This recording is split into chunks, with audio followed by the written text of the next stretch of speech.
Kemudian penduduk Antakiyah ini dikatakan, wajiblah bagi kalian untuk mempercayai ucapan kami. Demikian para utusan itu berkata. Jadi maksudnya wajib adalah supaya percaya. Karena ini tujuannya supaya kalian selamat. Jadi maksudnya wajib itu seperti hal yang demikian. Ketika seseorang berada di rel kereta api, tempat lewatnya kereta api, maka orang yang menyampaikan pesan itu mengatakan, ikutilah saya, minggirlah engkau, ikutilah saya. Maka itu menjadi wajib orang untuk mengikutinya agar selamat. Jika tidak, ya tertabrak kereta api. Demikian semisalnya, demikian perumpamaannya. Falamma sami'a ahlu Antakiyah hadza qalu inna tatayyarna bikum. Maka tatkala penduduk Antakiyah mendengar ucapan ini, mereka menjawab, sesungguhnya kami bernasib malang karena kamu. Jadi yang disalahkannya ketiga utusan itu dengan keadaan-keadaan yang ada di kotanya itu. Wa dzalika annal matara hubisa anhum wa kasurat bainahum amradun muhtalifah. Ucapan itu terlontar karena bahwasannya hujan terhenti dari mereka dan banyak terjadi di tengah mereka berbagai penyakit yang berbeda-beda. Nah, jadi semenjak utusan itu datang, kota itu belum turun hujan dan banyak penyakit. Lalu yang disalahkannya oleh penduduk kota itu adalah ketiga utusan itu. Padahal utusan itu hendak menolong mereka mengatasi keadaan-keadaan yang ada di situ agar mereka kembali beriman, agar mereka mengenal akan Tuhannya. Faqalu ma asabatna hadhil baliyatu illa bisu'mi kudumikum lianna ma ra'ayna hadhil asya'a qabla maji'ikum ila buldatina.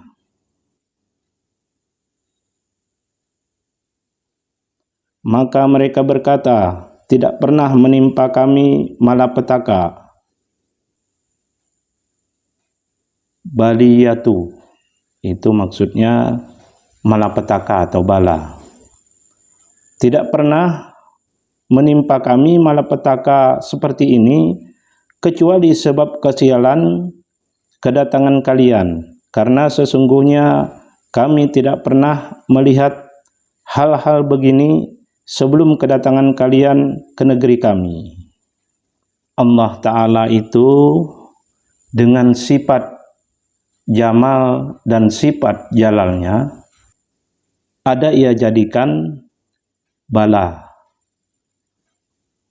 untuk makhluknya, ada ia jadikan ujian untuk makhluknya, ada ia jadikan peringatan untuk makhluknya.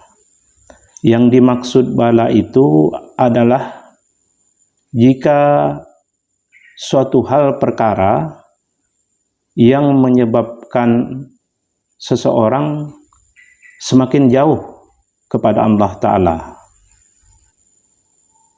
bukan semakin dekat, semakin jauh. Jadi itu namanya bala, bukan ujian.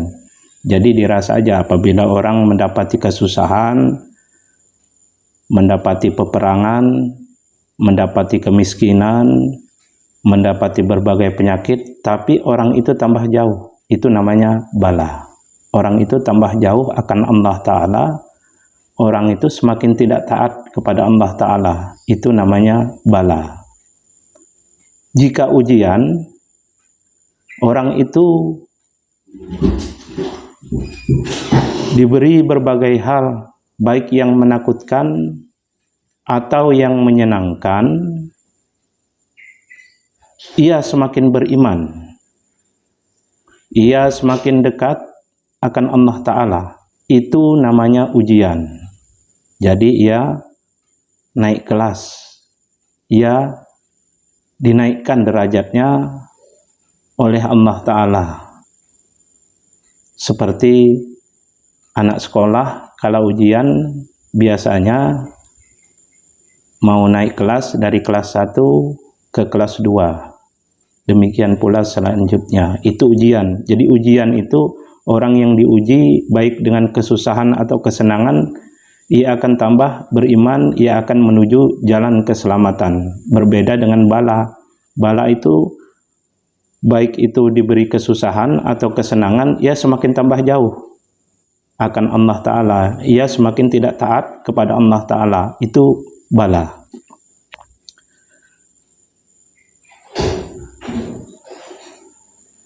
Dan peringatan.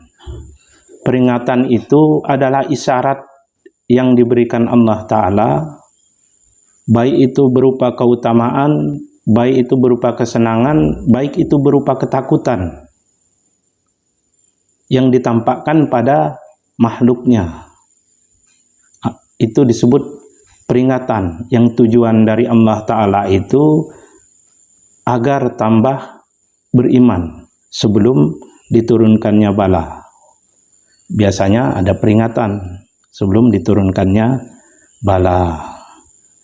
Jadi masing-masing bisa memeriksa dirinya, keadaan-keadaan yang diberikan Allah Ta'ala itu baik berupa kesenangan atau ketakutan atau kesulitan atau kedukaan.